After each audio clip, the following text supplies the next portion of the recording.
ನಾನಿವತ್ತು ನಿಮಗೆ ತುಂಬಾ ಪ್ರಸಿದ್ಧವಾಗಿರುವಂತ ಒಂದು ಕಥೆನ ಹೇಳ್ತೀನಿ, ಮಂಗ ಮತ್ತು ಮೊಸಳೆ.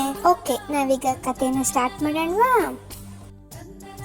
ಒಂದಾನೊಂದು ಕಾಲದಲ್ಲಿ ಒಂದು ನದಿಯಲ್ಲಿ ಮೊಸಳೆ ಹಾಗೂ ಆ ನದಿಯ ದಡದ ಮರದ ಮೇಲೆ ಮಂಗ ವಾಸವಾಗಿರ್ತಾರೆ. ಮಂಗ ಮತ್ತು ಮೊಸಳೆ ಅದ್ಭುತವಾದ ಸ್ನೇಹಿತರಾಗಿರ್ತಾರೆ. ಮಂಗ ಇದ್ದಂಥ ಮರದಲ್ಲಿ ರುಚಿಕರವಾದಂಥ ಸೇಬು ಹಣ್ಣು ಬಿಡ್ತಾ ಇರುತ್ತೆ. ಮಂಗ ಒಂದು ಹಣ್ಣನ್ನು ತನ್ನ ಮಿತ್ರನಾದ ಮೊಸಳೆಗೂ ಸಹ ನೀಡುತ್ತೆ. ಮೊಸಳೆ ಆ ಹಣ್ಣಿನ ರುಚಿಯನ್ನು ಕಂಡು, ಆಹಾ, ಎಷ್ಟು ಅದ್ಭುತವಾಗಿದೆ, ಎಷ್ಟು ರುಚಿಯಾಗಿದೆ, ಇದನ್ನು ನನ್ನ ಪತ್ನಿಗೆ ಒಯ್ದರೆ ಅವಳು ಸಹ ಖುಷಿ ಪಡ್ತಾಳೆ ಎಂದು ತನ್ನ ಪತ್ನಿಗೆ ಒಂದು ಹಣ್ಣನ್ನು ಒಯ್ಯುತ್ತೆ. ಇದನ್ನು ಸವಿದ ಪತ್ನಿ ಮೊಸಳೆಯು ತನ್ನ ಗಂಡನಾದ ಪತಿ ಮೊಸಳೆಗೆ ಮಂಗನ ಹೃದಯವನ್ನು ತಿನ್ನುವ ಬಯಕೆಯನ್ನು ತಿಳಿಸುತ್ತದೆ.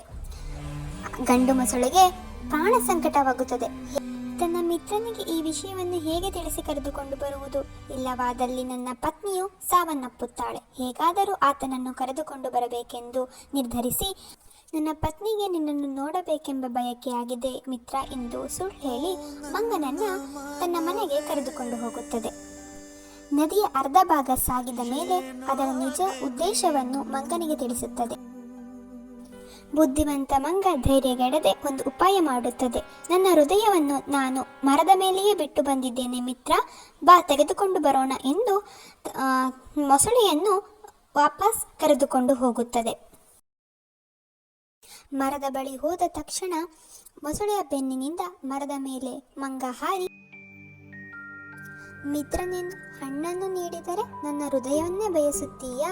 ಮಿತ್ರದ್ರೋಹಿ, ನನಗೆ ನಿನ್ನ ಸ್ನೇಹ ಬೇಡವೆಂದು ಅದರ ಸ್ನೇಹವನ್ನು ನಿರಾಕರಿಸುತ್ತದೆ. ಈ ಅದ್ಭುತವಾದ ಕಥೆಯಿಂದ ತಿಳಿದು ಬರುವ ನೀತಿ ಏನೆಂದರೆ, ನಾವು ಯಾವಾಗಲೂ ಎಚ್ಚರಿಕೆಯಿಂದ ಇರಬೇಕು. ನಮ್ಮ ಬೆಸ್ಟ್ ಫ್ರೆಂಡೇ ನಮಗೆ ದೊಡ್ಡ ಶತ್ರು ಆಗಿ ಬದಲಾಗಬಹುದು. ಅಪಾಯ ಬಂದಾಗ ಉಪಾಯನ ಬಳಸಬೇಕು, ಧೈರ್ಯಗೆಡಬಾರ್ದು.